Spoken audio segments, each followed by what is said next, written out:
How you guys doing today? It's Anthony Ganji. Welcome to another episode of Chair Talk, guys. As you know, we've been covering the Clayton Dietz case. That is the 11-year-old boy who shot his adopted father, because he is the young boy is adopted.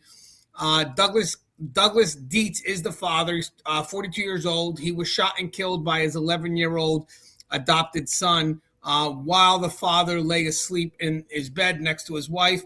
And this happened mid-early morning. And what I mean by mid-early morning, we're talking sometime around 3 a.m. This is my second video on it. If you don't really know too much about this case, I definitely recommend you watch the first video because we're going to keep it moving. But I am going to show two news clippings. Today, I wanted to bring on mental health specialist Denise Schoenwald because we have a lot to discuss here when it comes to mental health. We have an 11-year-old boy, possibly autistic, being charged as an adult because that's what Pennsylvania does. We discussed this in the last video. And, should he be tried as an adult? Should he be tried as a juvenile? Is he fully culpable of his actions? And there's a lot to discuss here. And Denise, I know I just sent you the case recently, but it is an interesting case. Would you agree? Oh, yeah, absolutely. The other interesting part of this is that they're trying him as an adult when he's 11 years old. I mean, obviously states vary from, depending upon what state you're in, but this to me seems like outrageous. Well, Pennsylvania has this rule where anything with a murder, homicide, whatever it is, they're automatically tried as adults. But then what happens here is the defense can then put in a decertification, I think it's called, and then it automatically, it will be seen by the judge, and the judge can make the decision to see if they're going to try this as an adult or as a juvenile. I mean, he's 11 years old. I'm thinking most likely he'll probably go towards the juvenile route. And I think we'll know more about that on January 22nd because there's another hearing. The unique thing about this all is, from what I read, is that he got up close to his father while the father was sleeping, or the adopted father, but we'll call him dad, and put the gun against his head and pulled the trigger, from what I'm being told. So that's up close, personal, premeditated. Can an 11-year-old plan this out along with the understanding the consequence? Maybe they can plan it out because they understand the consequences. So we definitely have a lot here to discuss. Do you mind introducing yourself? Then we'll go into the news clippings and then we'll go into the show. Okay. Hi, everyone. I'm Denise Schoenwald. I'm a licensed mental health counselor. I'm a former registered nurse, and I'm a family mediator, tuning in from Sarasota, Florida. Yes, we love having you. And by the way, guys, I'm working on the Dr. Stone's Levels of Evil, working on the recent book called New Evil. It's somewhere over there. We have a lot to cover in the future, but I'm working on a case that happened in 1996, and it's the case of James Patterson Smith and the death of Kelly Ann Bates. It's very interesting. I have a lot to cover in that, so be wary when I do produce that video. There is going to be a lot. I may even have Denise, if she wants to come on and you have time. It's a wicked case. James Patterson Smith is someone that would be classified as the highest level of evil on Michael Stone's scale. So I'm working on it. Just take some time, guys, because it's a case that's it's pretty much gone through what needs to go through. So it's just a lot of information that I have to make sure is correct and happen in the UK. But there's not that much on it that I could see, but I'm doing my due diligence. All right, so let me show you these. News clippings. So this is the first one. I have two videos I want to show you. As we're continuing to learn more information about a deadly shooting that happened in Perry County. That's where state troopers say a little boy shot his adopted father on his 11th birthday. So thanks for being with us here tonight at 6 o'clock. I'm Candace Scalise. Lily Sexton is joining us live in Duncannon right now, talking about some newly released court documents she got her hands on. And Lily, this is really giving us a better idea of what exactly happened inside this home yesterday morning. What'd you find out?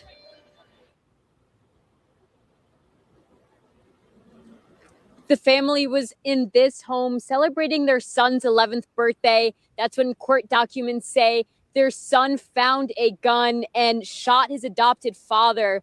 This happened Tuesday around 3 a.m. When state police arrived, the young boy named Clayton Dietz had a bloody lip and injuries around his eye. Court documents do not explain how he was hurt. The documents do say, however, that Clayton was looking for his Nintendo Switch, which was taken away from him when he found the revolver in a safe inside the home. Troopers say that he then took the gun and shot his father in bed next to his mother. 42-year-old Douglas Dietz was found dead. In the interview room, his wife said she woke up to the sound of a gunshot. Then her son confessed to her, saying, quote, "I killed my dad. I hate myself," end quote.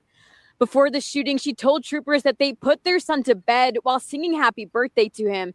Neighbors who knew the family say this violence was very out of character for the young boy. I knew him personally. Like I said yesterday, the child used to come over and ask me if he could help me and stuff like that. Always well-mannered, yes or no, sir. You know, it confuses me that something this little of a thing caused him to do this. I don't think he even had time to react to what he was doing.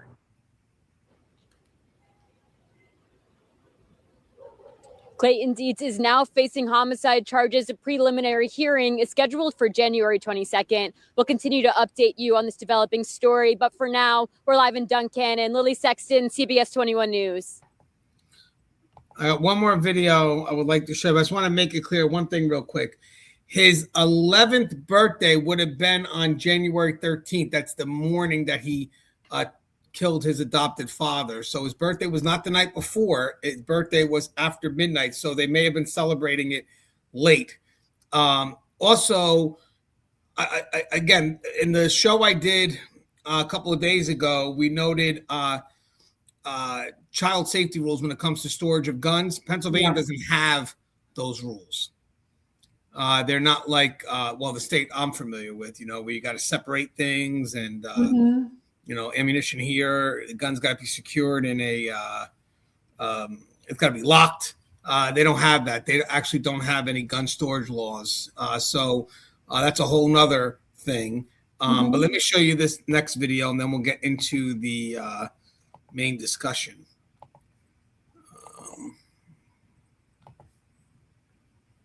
This one's a little bit longer, but this one's the most recent one. It's 4 days ago. Hey, good evening. I'm Dennis Owens. I'm Alicia Richards. So glad you're with us. Tonight, we begin with new information in the case of an 11-year-old Perry County boy accused of killing his father. Police say the boy, Clayton Dietz, shot and killed his father, Douglas Dietz, South Market Street in Duncannon. We have team coverage, and we begin with Sarah Wilson, who is live in Duncannon. Sarah? Alicia, Dennis, good evening to you. Just hours before this all happened, the boy's mother posted on Facebook wishing her 11-year-old son happy birthday. Court documents show that the family celebrated around midnight, but around 4 a.m., tragedy would hit. Police say what began as a birthday celebration for 11-year-old Clayton Dietz ended hours later with his father, 42-year-old Douglas Dietz, dead, allegedly shot by the boy himself. This is a very sad situation, and it's a situation that will take quite some time to work its way through the court system. Clayton was charged with criminal homicide on his 11th birthday, just hours after celebrating with his parents at midnight. According to court documents, the shooting happened around 3 a.m. Tuesday. Clayton's mother, Jillian Dietz, told police that she and her husband Douglas had gone to bed. She woke up to a, quote, bang. That's when she turned on her bedroom lights and found Clayton standing in the closet. She told police that her son said, quote, he's dead. But there is plenty about this case we still do not know. No comment. Perry County District Attorney Clay Maris didn't fill in any of those blanks today. But according to court documents, Clayton's mom says he was upset when he was told to go to bed and had his Nintendo Switch taken away. He admitted to police that he got the key to the gun from his father's drawer. And that is when police say the boy told them that he went inside that safe looking for his Nintendo Switch and instead got the gun, took it out, and allegedly shot his father in the head. When a juvenile is charged with murder, they automatically begin as charged as an adult. Which is the case for Clayton right now, but that could change through what's called decertification. And decertification is a filing where the defense tries to say the individual should be prosecuted in the juvenile justice system for a variety of reasons. That's up to a judge, and whatever they decide will make a huge difference. The big difference is that the adult court system, if someone is convicted of first-degree murder, they have a much longer sentence. Because this is a juvenile, the juvenile does not automatically get life without the possibility of parole. That law changed a number of years ago. And again, that will be up to a judge. The attorney you just heard from is not Clayton's attorney, but he tells me that he has tried other cases like this in the past. He says it is possible more charges could be coming in a case like this. That does include the possibility of first-degree murder. We're live in Duncannon. Sarah Wilson, ABC 27 News. Sarah, thank you. Hi, I'm Eric Finkenbinder from ABC. All right. I have one more, actually, I want to show you. Sorry about that. I just saw it. One more. Matt Thibodeau. Let me just actually I'm gonna do this one. This 11-year-old with autism is being charged as an adult in taking the life of his father. On January 13, 2026, at around 3:20 a.m., police in Perry County, Pennsylvania responded to a call. The report was an unresponsive male at a home on South Market Street. Inside, they found 42-year-old Douglas Dietz dead from GSW. The suspect, 11-year-old Clayton Dietz, the adopted son of the suspect and his wife. This all happened on Clayton's 11th birthday after his parents had sang happy birthday to him and went to bed. At bedtime, Clayton had his Nintendo Switch taken away as well. Reportedly, Clayton was looking for his Nintendo Switch when he found the key to his dad's safe. That's where he got the instrument that he used. His mother, Jillian, was asleep in the room next to the victim. Reportedly, she woke up to the sound and turned the light on to find the scene. She then reportedly heard Clayton from his room telling her what he had done. Clayton Dietz is being held without bail at Perry County Prison. I'm curious to know what everyone's thoughts are on this case. So I just want to mention something here. So under Pennsylvania law, any child charged with criminal homicide must initially be charged as an adult. We talked about that. There isn't an age threshold below which homicide is automatically filed in juvenile court. If the defense wants the case transferred, they must ask the court to decertify it to juvenile court later. So in Clayton's situation, he was charged with criminal homicide as an adult in Perry County. And because it's a homicide charge, the law initially puts him in adult court. Clayton is currently being held without bail at Perry County Prison and adult jail pending court hearing. Because he's underage, the exact condition of his confinement aren't always public, but typically a child this young in an adult jail will be kept separate from the general adult population or housed in a special juvenile holding area where available, especially once defense counsels file motions. So he's got to be separated from adults, but he also has to be separated from other juveniles. And then we have the preliminary arraignment hearing has been set for January 22nd. This is the early court appearance where formal charges are reviewed and timeline for future proceedings, including possible transfer to juvenile court, will be discussed. Now, there's a lot here, and it's unique because one thing, Jillian, the mother, let's just put this out there. She's got to somehow battle anger, frustration with forgiveness and love. What do you expect from her? Do you think she's now going to stand behind Clayton? Well, my guess is it's shock and disbelief. I mean, they've gone from singing him happy birthday to going to bed and her waking up to him, their son shooting the dad. I mean, I imagine right now she doesn't know what to feel. Yeah, I'm trying to see if I could find that. I lost your second. If I could find that that birthday post on Facebook. Bear with me, guys. I want to see if I'm curious to see it because sadly, this may have been one of the last photos the adopted father would have taken. Let me just see because his birthday would have been after midnight that day. Let me just see because I know they got a lot of news coverage here, but I don't know if they. Yeah, because this is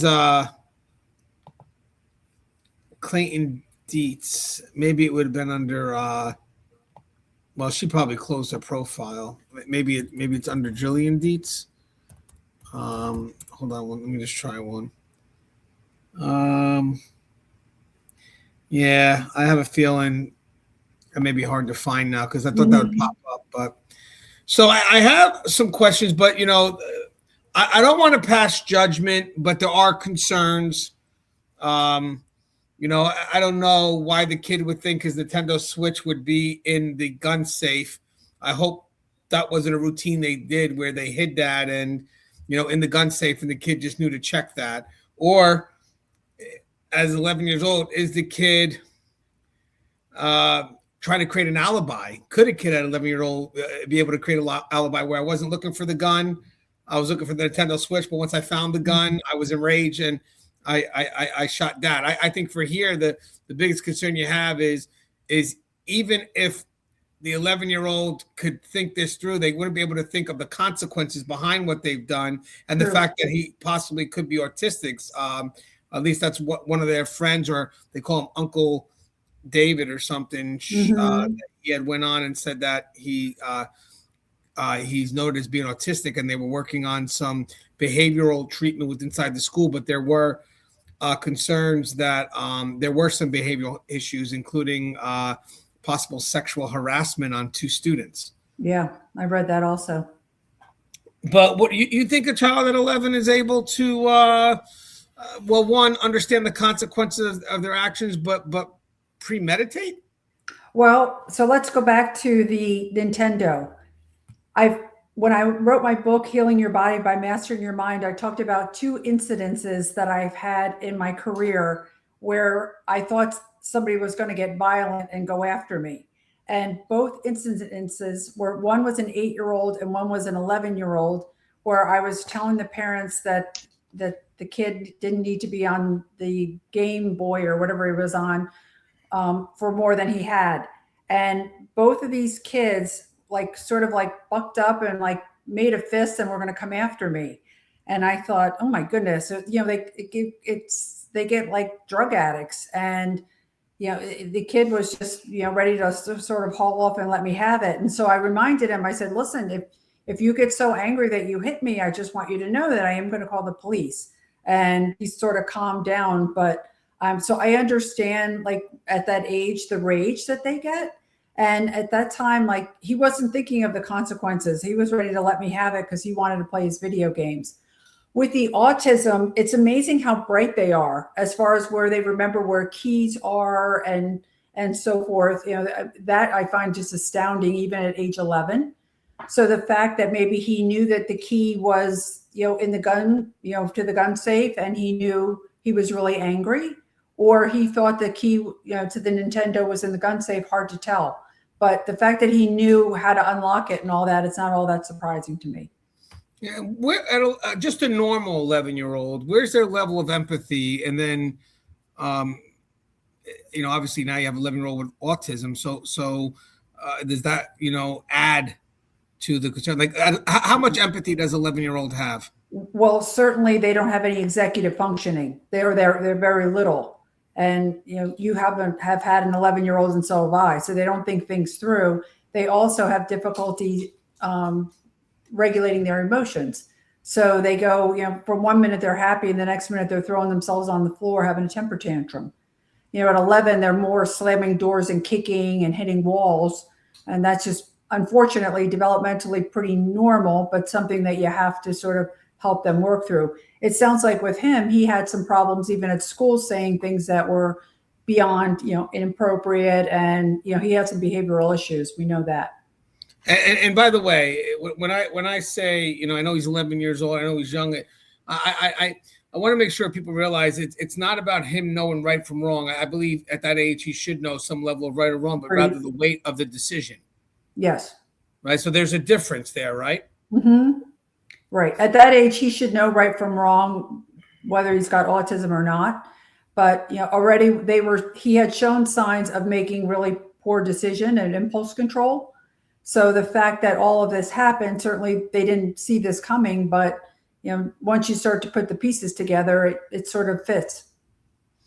Yeah, and so I got 10 questions that were sent my way that I would like to, run it by you. The first one is, in this case, we're talking about an 11-year-old child accused of killing a family member inside the home, not a peer-on-peer incident, not a school-based event, and not a long pattern of delinquency. That alone places this case in a very different clinical category than most juvenile cases the public is familiar with. So from a clinical standpoint, what makes this case different from most juvenile cases that we hear about? Well, what makes it different is, one, he has a history of behavioral issues. He's autistic. He had a decision made that was something that he was not willing to accept. And the way that he acted on it was extremely violent and obviously fatal. So, this is a very rare case, but these cases that you and I have been looking at just keep getting more and more bizarre and intricate, I think. Well, the case, besides this one, this reminds me of the case in Ohio, Amory Jones, where you have an 11-year-old, a 10-year-old, and a 9-year-old, and what they're accused of doing. 10-year-old, a 9-year-old, and an 8-year-old. Yeah. And what they're accused of doing to that little 5-year-old is horrendous, but there's really no updates on that. And then I'm covering this other case right now, even though it's already been done. I'm learning a lot about the what do you call it? The James Patterson Smith case. But you know what, real quick about this. So all because someone has behavioral issues, maybe related to autism, we don't know, it doesn't necessarily mean that they're delinquent. And we have to learn to separate that, correct? Correct. So when you're talking about behavioral issues, is it more about, tampers, having temper tantrums? Oh, someone fell there. Hold on. Yes. Having temper tantrums, or just not being able to control their emotions when needed to. Right. And that for 11 plus autism would not be all that out of the ordinary. That's something that they have to learn how to regulate. But the fact that not only the sexual, saying sexual inappropriate things, and having some problems at the school or wherever he was going, that's really concerning. That's sort of crossing the line. But I was looking back to when he was adopted. He was adopted at like age 3-ish. Yeah, 2018 he was adopted. So that's going back about 7 years ago. So age 3 or 4, yeah.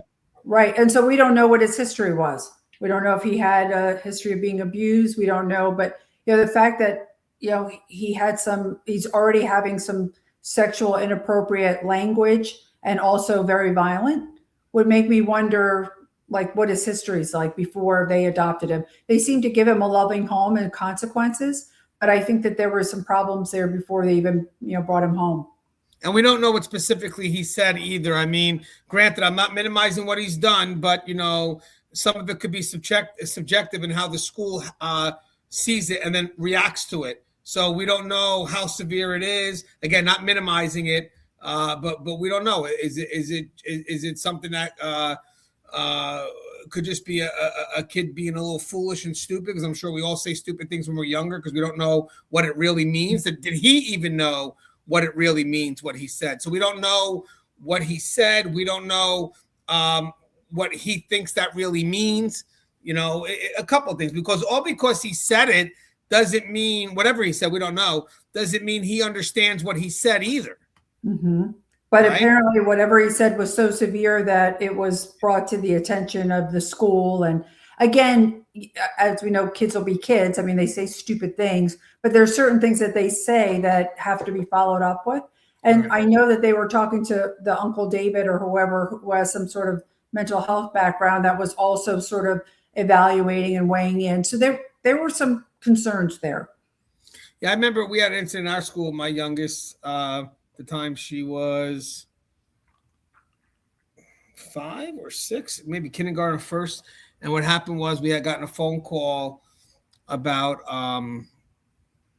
a kiss that happened between my daughter and another boy. And, the school automatically is quick to say, they have to act on it. And it was funny because at first I was like, as a parent, it's not the end of the world. Kids may not know what they're doing. I get it. they may see me kissing mommy, but they don't know what sexual undertones are there. It's Yep. a peck. It's a, so maybe they can mean the same thing, but they wanted to commit to an action where there was no recess for them, and it was punishment. I said, well, before we punish both the kids, because I'm thinking I'm actually helping out the boy, we're okay. You could talk to him. I just don't want to put sexual context in the mind of a 5-year-old or a 6-year-old. It could just be in their mind an innocent peck, not the end of the world. Mm-hmm. And then I find out it's my daughter kissing the different boys. So I'm like, whoa. But either way, the school worked with me because there was an automatic need to react. I get it, protect the boys now from my daughter to some extent. And I get it.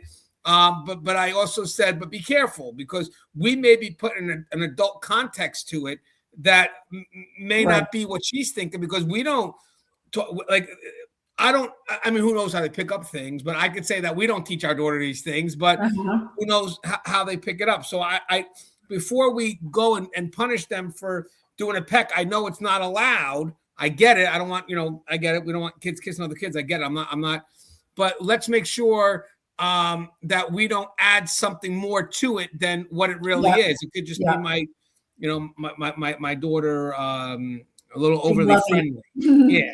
But the school we go to is excellent, because they acted like they were supposed to act, but then they listened, and the parents were like, they're 5 or 6 years old. Let's not dig too much into this, at least at this point. Yeah. And that's when you have a conversation where you just try to help them understand. It's like, some things that we do are appropriate. I always give when I work with little kids, I teach them what appropriate versus inappropriate means. And I go, I know you love somebody, but sometimes to kiss them on the mouth is inappropriate. And it's just, again, you're not trying to create something, but you are trying to get them to understand, proper etiquette and social savvy. So, and at that age, they're learning, so they don't really know. Yeah, and as I said, I like the fact that the school works. I'm a big fan of the school that my kids go to. But as I said, they'll work with you because in the end, I think it is. We take them to a Catholic school, so it's a bit of a community. Yeah. The next question I got is, Clayton is 11 years old. That matters, not emotionally, but neurologically. At that age, major parts of the brain responsible for judgment, impulse control, and foresight are still under construction, regardless of intelligence or upbringing, kind of what we touched on. But what should the public understand about child development when we're talking about an 11-year-old and autistic? Right. Well, again, child development, they're still not thinking things through. But as we were saying before, by age 11, they should understand right from wrong. And the fact that, he sort of let his temper get the best of him, and his anger. And, at that point, he doesn't seem to know right from wrong. And this is unfortunately something that, he's going to be a danger to society if he gets to the point where he can't think of anything else to do. And the way that he responded to it was pretty matter of fact. Daddy's dead, which I have another story about that. I'll have to tell you, working with an autistic child with the same. You want to share? Are you able to share that? Yeah. So probably about maybe 10 years ago, I had a mom come in. She was dating somebody. She had a partner, and she had 2 children, 11 and 9. The 9-year-old was autistic. And so mom came home with the kids, and the boyfriend had hung himself in the bedroom. And obviously, they were absolutely distraught, and they called the police and so forth. So she came in with the 11-year-old, and they were visibly shaken, and she wanted some help for helping them recover. But she said the 9-year-old, the one with autism, interestingly, was sort of like, yeah, he died, and didn't seem to respond to that. And I often wondered, because I've had other kids that have autism where they're just sort of matter of fact about things that are usually very traumatic. And I don't know if that's sort of God's way of protecting them or what, but I was just, he didn't need any sort of counseling. He just sort of accepted it that, he was dead, and that was it. The 11-year-old really had some struggles. He really was very affected by it. And we had to do a lot of counseling with the mom and the 11-year-old to try to get through that. But I always remember the way that the autistic boy sort of responded, very matter of fact, and just moved on. Well, it's funny that you said that, because when I was doing research on this case, actually, I'm really learning on these books on evil. I'm trying to learn to get into the mind safely as best I can. I mean, one thing about the levels of evil, not that it would apply here because he's a juvenile, and the list that the way Michael Stone's scale works, it's not really applied to juveniles, but it kind of goes from the lowest, which is more situational impulsiveness, like self-defense, all the way to something that's internal, like psychopathy and premeditation. Like the highest level would be someone who tortures and continues to torture without trying to kill the person, so they can get the enjoyment out. But it's also premeditated and total lack of empathy. Now, one of the things I was reading on was autism, and there's a lot of people that see when a crime's committed, if they believe that the person is autistic, they believe that the person automatically has no empathy, that they suffer from psychopathy. But there's also studies that say that's not true. Yeah, well, they have problems with social cues. So one of the things that we recommend is show an autistic child a movie that they haven't seen before. And as you know, the different characters have expressions, you try to say, what do you think that person is feeling? You know, and a lot of times they can't understand that they're upset. Like they have trouble reading like body cues, and you know, they have difficulty with nonverbal communication. And so that's something that they lack. It doesn't necessarily mean that they lack empathy, but they just don't quite get the connection of, you know, nonverbal cues and body language. Right. So that would be the biggest difference. So if someone made it clear, if the child was able to understand that you're hurting me, you know, they may stop. Granted, where someone that has psychopathy, it may just turn them on. Yeah, exactly. Yeah. Yep. They get a real like adrenaline surge from it. Yeah, because as I said, I do my research. They say that, you know, a bit of a misunderstanding is that a lot of people with autism automatically get put in as if they have no empathy, and they say that's barely ever the case. They do have empathy. They do. It just may be different. One thing they also mentioned is that the child was bruised, and they don't know where that bruise came from. I mean, it could have been that when he took the Nintendo Switch away. I don't think the father did it violently. You never know. I don't think Doug was a violent guy. They said he loved him, but you know, could it be that the child's way of coping with stress or anxiety could be hitting themselves? Yeah. What about kickback from the gun? What was it? What about kickback from the gun?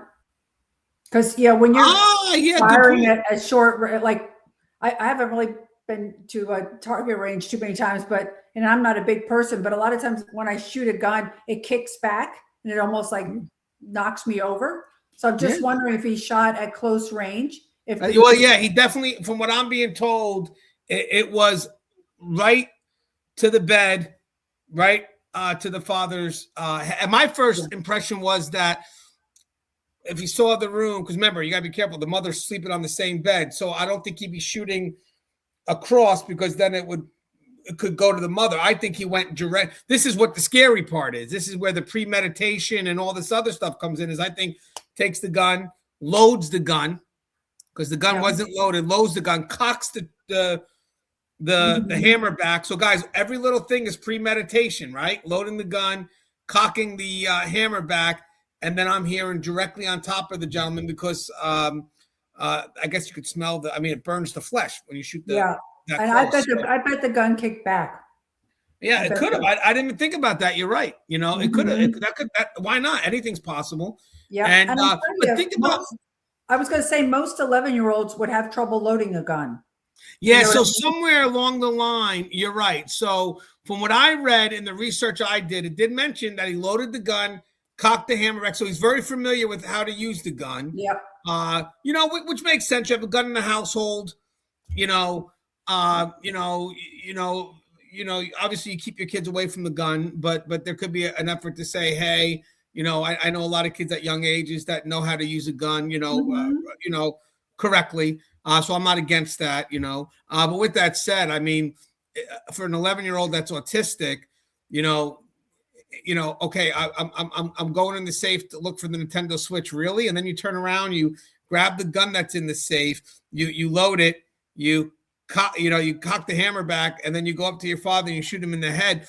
I think that looking for the Nintendo Switch is really just an alibi. Or I'm very angry, and I'm very angry at Daddy, and I know where the gun is, and I know where the key is, and I remember, because it's amazing to me. One of my neighbors has an autistic grandson, and he remembers they fly down, And the little boy remembers the flight number of every flight that they've ever taken when they've come down to visit. And you think, how in the world does he remember that? But it's amazing to me, their memory, and what, especially with like mechanical things and opening things. And so, I think he just knew how to do it, and he was very angry, and he was just very sort of persistent in carrying out the action. And he did it in a way that she didn't get harmed, because he probably is the one that took the Nintendo away. It was probably his doing. Not saying he's cold, but as we kind of showed, someone who doesn't take social cues well versus empathy, it's two different things. But could he have done this emotionless? Yeah, definitely. Sort of, I would say very precisioned. This is, I'm very unhappy. I'm going to get the gun.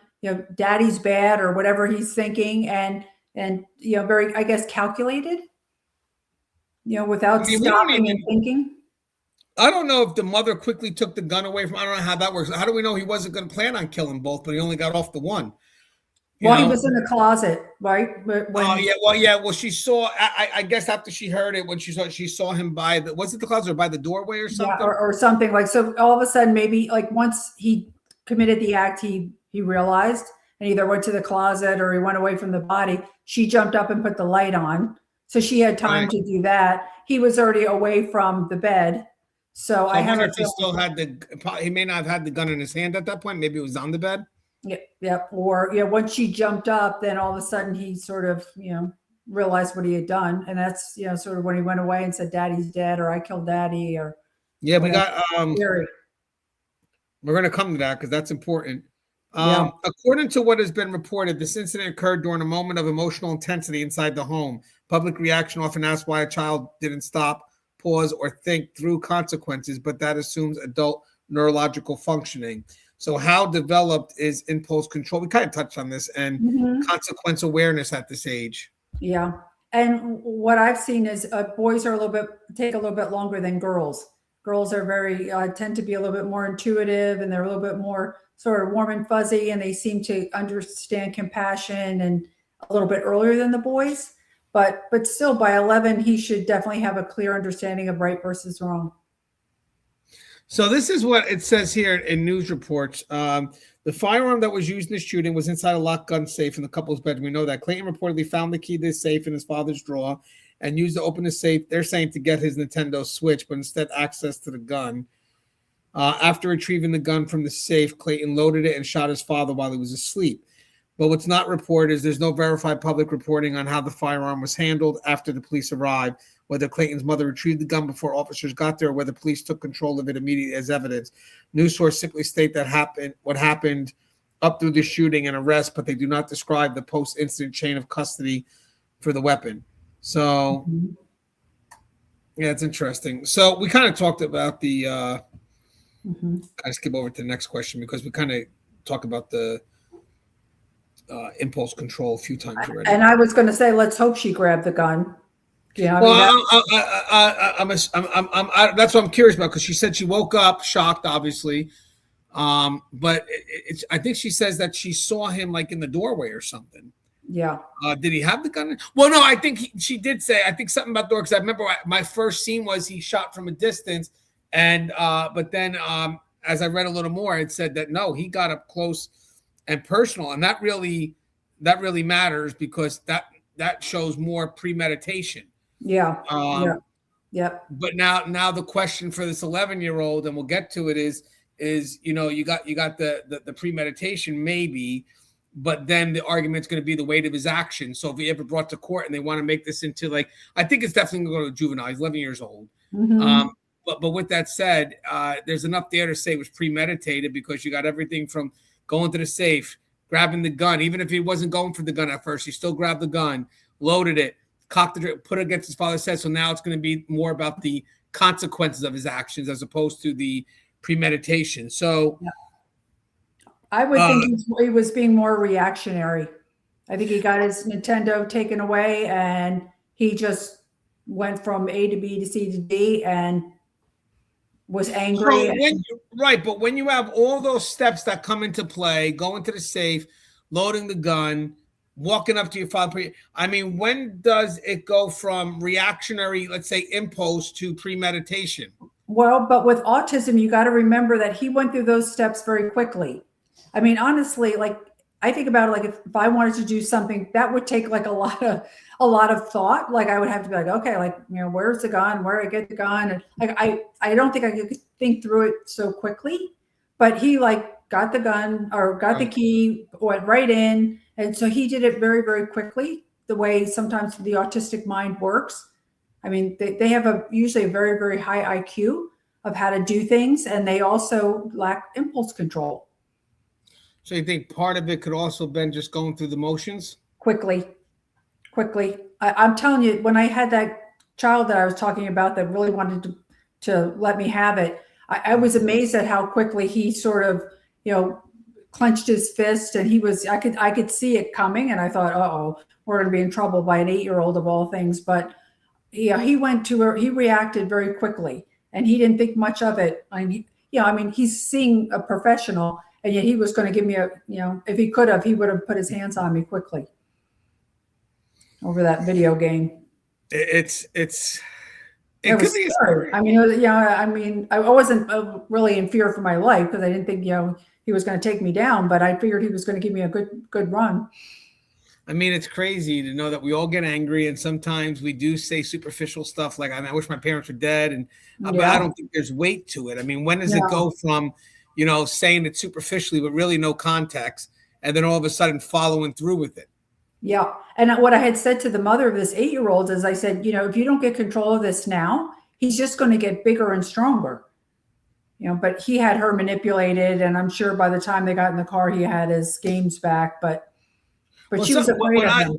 What I've been learning is I know that doing my research, guys, they're kind of getting rid of the word sociopath to some extent because they're saying that, the big concerns when people suffer from psychopathy is there's no empathy, but they're looking at it being more internal, because if anything's reflected of a situation or pressure, usually that person will feel some level of remorse because it's from the pressure from the outside. Like people that have defended themselves may feel remorse for taking a life. Mm-hmm. Someone who acts in a jealous rage may eventually, once the moment subsides, feel. Mm-hmm. But then you get the people later on who's just internal. They don't have empathy. They do not.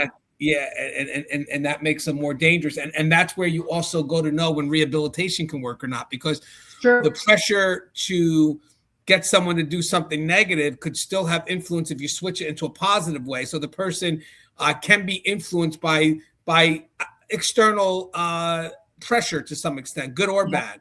But if you got someone who the urge is greater on the inside than it'll ever be on the outside, then that person really isn't about rehabilitation, but how can I safely secure that individual somewhere? But how do you know that in an 11-year-old autistic boy? Yeah. And honestly, I used to do psychological evaluations for an attorney after they had made an arrest. And so they came to me to see, like, was this just truly an accident? And do they have remorse? Or is this somebody that really needs to go to jail? And it's interesting because even when they have no remorse, they all come in on their best behavior. But by the time the hour is done, they can't not show it. Like I'll say something to them and all of a sudden I can tell that they don't have any remorse whatsoever. So it's something that they can pretend that they have empathy, but if you ask the right questions, it's pretty apparent. All right, so I got very scary, by the way. Well, it's extremely scary. Yeah. They have that, when you look in their eyes that you can't see their soul. You don't feel like a soul's in there. It's an eerie feeling. Yeah, and I think it's something that you kind of lean on your gut. Oh yeah, you feel it. If you try to rationalize it,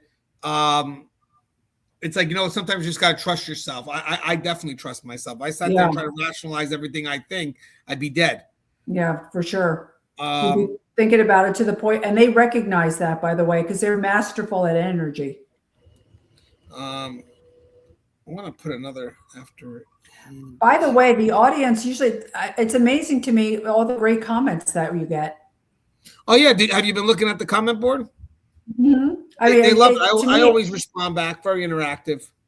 Yeah. And the ones that come directly to me are very insightful.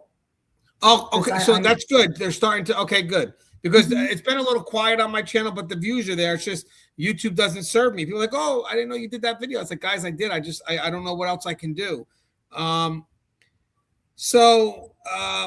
Statements attributed to Clayton include descriptions of being mad or overwhelmed in the moment. People often hear that and interpret it as minimizing responsibility, but clinically, that language can be very telling. When a child says they were mad and didn't think about what would happen, how clinically significant is that? Well, unfortunately, until he starts to learn right from wrong, which doesn't seem like he knows, he's really a danger to maybe himself and other people. I mean, he's not one that can go out in society, because when he hears something, now we know that when he hears something he doesn't want to hear, or a consequence that he doesn't want, that he can get very violent and even, commit a horrific crime.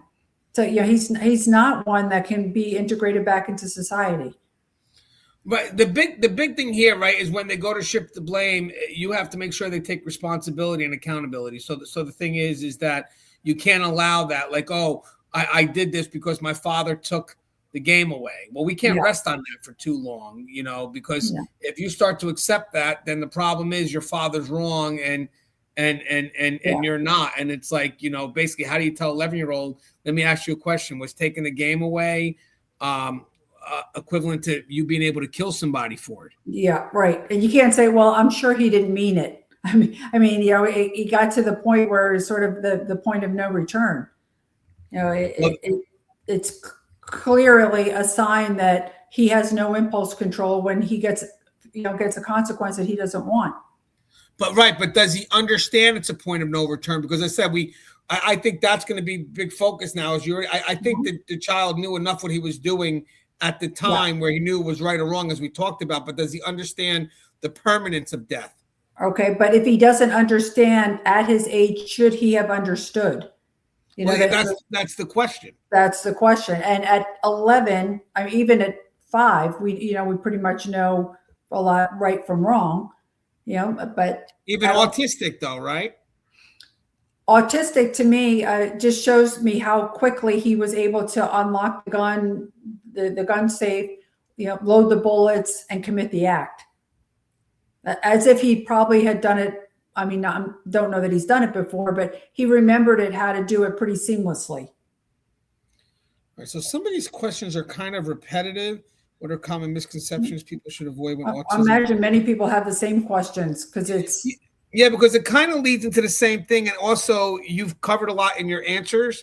So I don't want to ask repetitive questions. This is interesting. This works because we talked about the autism spectrum, and then I also did some research, said, a lot of people connected to violence may not always be the case. We discussed that. But this is interesting. In the Clayton Dietz case, we're now hearing terms like competency, fitness, and evaluation, concepts most people associate with adult defendants, not children barely out of elementary school. From a clinical perspective, what does competency to stand trial mean for a child this young? Because they're going to ask that. They're going to say, can he be able to take part in his own defense? I mean, what's your thought? How about just an 11-year-old in general, and on top of that, 11-year-old autistic? And I would say any child at 11 is not going to be competent to defend themselves. I mean, that's something. Or the other thing that we talked about is, should he be trialed as an adult? Absolutely not. But can he actually answer questions appropriately and on the witness stand? I would say no. I don't. I would guess no. I agree. When I looked at the Ohio case with Marie Jones and what they did to that little girl, scalped her, sexually assaulted her, beat her. I mean, and again, the children 10, 9, and 8. I know. I looked at what they did, and a lot of us said, no, screw it. They should be charged as adults because of how egregious the act is. But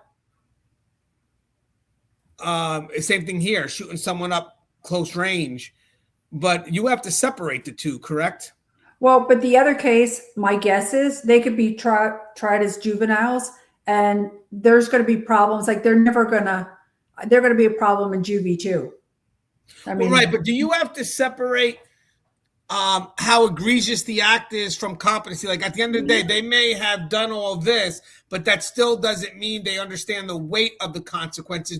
They may even at some level understand that what they did was wrong. They may not understand how harmful it was, but they may understand that they know they're not supposed to do these things. But with that said, can you equate the egregious act to, no, they knew enough and they should be held as adults? They knew enough. They tortured her, though. That little girl, they just tortured her. So to me, they knew enough. I mean, they did some horrific things, like beyond anything that you could fathom. And to me, they deserve to pay the consequence for that. That little girl will never be the same. Yeah. So you kind of you hold the case off until they can become competent. Well, for that, you got to look at how egregious it is. I mean, that one, the case that we talked about before, they just tortured her and scalped her and urinated on her. I mean, that just went way beyond. I mean, not that exactly, and not that this one isn't a terrible thing, but it didn't get to the point where they just tortured and did things just to do them. It was instantaneous. Yeah. The end result was when he pulled the trigger. Yeah. That other case still sort of haunts you when you think about it. I'm waiting for updates. There's no updates. People have asked. There's no updates on that, but I think it's going to be protected because they are juveniles. So I don't know how much they're going to let us know. I think the other thing also is part of it is also our own safety. Like what happens when these children grow up? Who are they going to be? Yeah. And the fact that all three of them participated, they need to spend some time in juvie and probably not come out. Honestly. Right. So like for Jillian, who may want to go to protect her son, is she protecting a loving boy, or could she be protecting someone who could be a psychopath? Yeah, exactly. Or what if he gets mad at her? I mean, she can't trust him. Like how would she sleep at night knowing that he did this to the man of the household? Yeah, and it wasn't like the gun was on, in the closet. The gun was locked up, and that kid just remembered where it was. Yeah, and to be honest with you, if you don't understand what really fueled him, yes, he could have been angry. I get it, or whatever it is. But the point is, if you don't really understand what fueled it, then how do you know you're going to address the concern? Yeah. At any moment I could go to sleep in my house and you could do the same thing to me. So I imagine if she is able to help him, will she be willing to live in the same house with him? Yeah. Yeah. I don't know that you can help somebody learn right from, at certain age, like if they haven't learned it or they've clearly shown that they haven't at this point, they haven't reached that developmental milestone, right. Then, he's not considered safe out in society. Well, thank God they didn't do bail because it didn't put the mother in a tough situation. Yeah. Because then the mother would be like, well, should I bail him out? Should I not bail him out? What's going to happen when he's home with me? Maybe I could be by his side and support him. But at the end of the day, support will be about accountability. Exactly. And how do you support somebody that in this situation? So I have, before courts decide we kind of talked about this in another show, but before courts decide how a case proceeds, mental health professionals are often asked to evaluate much more than guilt or innocence. They're asked to address understanding, capacity, and developmental limitations. What types of psychological evaluations are typically done in cases involving very young defendants? Mm-hmm. Well, with this, I would want to know a little bit more about his history. I would really want to explore a little bit of the school's concerns. Because again, we as clinicians are like putting a puzzle together. We're trying to understand based on what happened, what are the risk factors that led up to this. So even though it sounds really complicated, if you ask the right questions, usually the puzzle comes together pretty quickly. It's funny that you mentioned that because that kind of goes into the next question about the red flags. Oh, yeah. In cases involving children, there are often questions about whether warning signs existed beforehand. And guys, this ain't hindsight bias where you get all the information and then you piece it together then. No, this is literally something that was maybe obvious in the moment outside of the context. Right. Or concerning. Because we could be trying to squeeze a piece into a puzzle that really outside the context had no relevance. But sometimes there is something that shocks you a little bit that outside of the context of what happened here would still be something that would stop you in your tracks and say, what happened there? Because even though he made those remarks, it has greater context now because of what happened, but really does it apply to this? In cases involving children, there are often questions about whether warning signs existed beforehand, changes at school, escalating behaviors at home, or emotional struggles that didn't receive adequate intervention. When behaviors escalate at home or school, what red flags do mental health professionals watch for? I'll tell you, I have a couple cases now with kids like 14, 15, 16, and already I can imagine the problems that are going to have later on in life. I mean, they're already showing some real concerns and choices and doing stuff online, and the handwriting is on the wall. I mean, I try not to go there too much, but it's like I could see in 5 years if, you know, this person's either in jail or dead, or it's just everything is sort of leading up to that. I'm doing my best to work with them and work with the family, but a lot of times, you know, with these kids, I mean, already in their teenage years, they're making really, really bad decisions that are going to eventually have future consequences. It's unbelievable, particularly being, you know, having online access. So this is a good question. We've heard summaries of what Clayton reportedly said after the shooting, you know, kind of admitting what he did, as we talked about. There's a good question here. When a child explains their actions in simple cause and effect terms, how do clinicians separate emotional? I want this one. Why is it dangerous to interpret a child's words after killing the same way we would interpret an adult statement? Well, you know, obviously with kids with autism, or a lot of times they're very matter of fact. And, you know, when we say things sort of in the middle of a shocking moment, obviously we hear them, but, you know, we don't really have a whole lot of context. I mean, how many times you hear of like somebody get diagnosed or somebody gets some bad news and they say something completely inappropriate.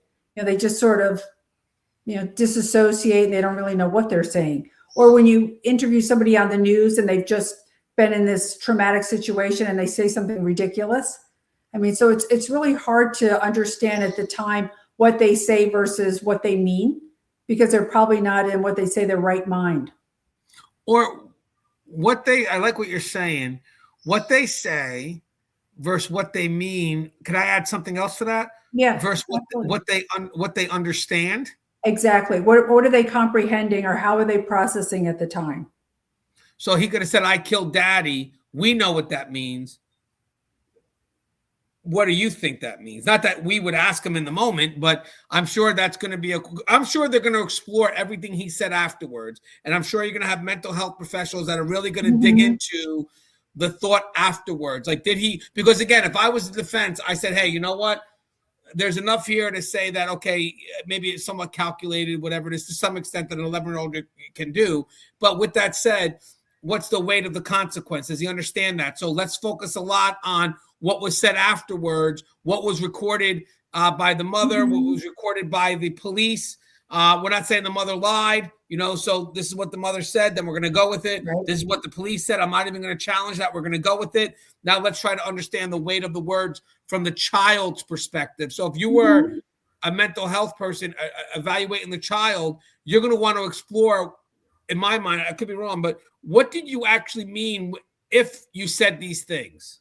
Well, to me, when he said daddy's dead, it's sort of a matter-of-fact way of admitting what he did without any emotional understanding or competency of what that actually means. Same as I was talking about with my little client that, you know, his mom's partner hung herself. He's like, yeah, he died. And it's like, oh, how do you feel about that? Oh, he's dead.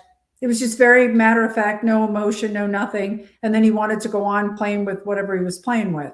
It was just I was like, oh, that's really interesting. It was just, yeah, he's dead. He died. And I wonder how that can get filtered. So we would look at something and expect some type of appropriate emotion connected to it, but 11-year-old. Well, the autism doesn't have quite a lot of emotion. So you can't read that either way. You can't read it that he was cold. And you also can't read it that he So it's funny because most people would, as we said, would assume he's autistic. He's cold. He has no empathy. That's not the case. So he may say it flatly, but that doesn't mean he doesn't has no care for what just occurred doesn't mean he lacks empathy. It's just he didn't have the emotion connected to how we would see it. Correct. And I'll tell you, my daughter, that's what her specialty is, autism.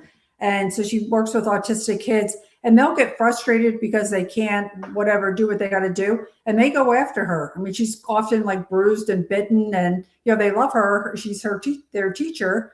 But when they get frustrated and mad, they'll pick up and throw chairs. And then at that point, they have to decide what level of care they're able to give, because obviously they have other kids. So they'll have to separate them and as far as behavioral issues. But it's not unusual for them to become very violent when they don't get what they want. Yeah, there's a lot of questions here, but they seem to repeat themselves. I had one more that I wanted to run by you, and then I definitely want to touch base with you maybe later in the week, because I want to see, I want to do a follow-up on that case I'm doing right now from 1996. Yeah, I want to kind of explore the dynamic between Margaret and Tom, the parents, and the young girl, because she was 14, and how he was able to, how the killer, the torturer, was able to manipulate her, groom her, and I want to kind of discuss that with you. Let's see. That's going to be a long that case. Yeah, I'll all right, give me a second. I'm organizing all my notes now. There's a lot going on, so I may not have it for the next couple of days because no problem. But you know what I could do? I could send you a video that's that I saw from it's on YouTube that breaks it down pretty well. I just wish I could use that video for mine. I don't want to get a copyright strike.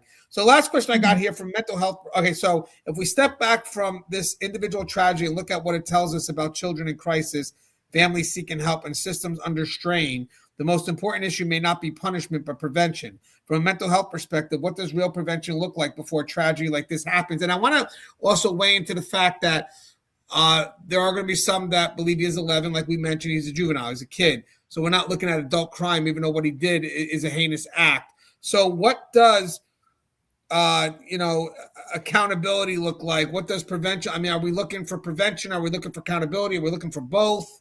Well, I imagine, accountability is something now that we've clearly seen that he does, or impulse control that he lacks. But, prevention is, why a lot of kids with autism go to special needs classes and all that, because they know how to work with them so that they can learn to control impulses and behavior and all of that. That's something that has to be taught and learned. So they're trying to do that. Usually the earlier that you can diagnose autism and get them in a specialized class, the better. You have a better chance you have for prevention. But, at this, in this case, he was adopted at age 3. He probably already had the diagnosis, and, and then all of a sudden he's had some problems, at school and now obviously at home with this case. And it's funny because the case could go into where autism becomes the excuse too. Hopefully they don't do that. Hopefully they do right by here. The defense and the prosecution does what's correct, and we do something more long term. Because if you treat as autism as an excuse, then you could be addressing a concern that doesn't exist only because you want the person to win the case. When this isn't really about winning the case, it's about what needs to be done. The resolution here. Correct. This was a great schizophrenia, the same thing. You can't just say, oh, he's schizophrenic, that's why he did this terrible crime. You can't use that as an excuse. Because it also puts a horrible label out there too, where it's everybody's autistic or everybody that's schizophrenic, which I'm telling you, the research says they may be used in defenses a lot, which may give that false number. But in the end, it's very rare that they have these breakouts, these violent breakouts. Anything you want to say in close? Anything that we didn't touch on? I think we got on all of it, because I made a lot of notes, and I think we covered all of it. Yeah, I agree. I mean, I'm gonna wait a little bit to see how it goes if they go to the juvenile or they go to adult, because then there's some stuff that we could revisit. But I find it hard to believe that they're gonna have them go through the adult system. I agree. Yeah, because the fact that he's 11, he's autistic on top of that. It's like a bit of a double whammy there.